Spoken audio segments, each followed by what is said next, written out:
হে প্রভু, সে জন্মে যেন তুমি আমায় চরণ ছাড়া করো না। আমি তোমার চরণের দাস হতে পারলাম না যুগে।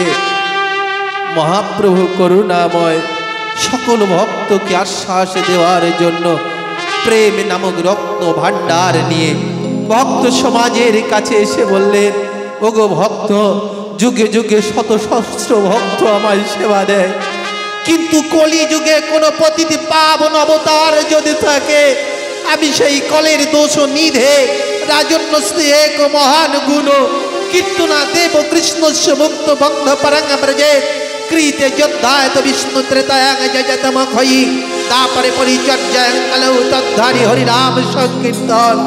আমি কলিযুগের পতিত পাবন অবতার, সকল পতিত জনকে উদ্ধারের জন্য যদি আমার জন্ম হয়, আমি কথা দিলাম শুধু ভক্ত একবার ভক্তি দিয়ে যদি আমার কাছে আসবার চেষ্টা করে, তার প্রেম ঐশ্বর্য ভক্তি যদি আমাকে একবার করুণা করে দান করে, আমি তার হয়তো কি প্রেম ভক্তি দান করব।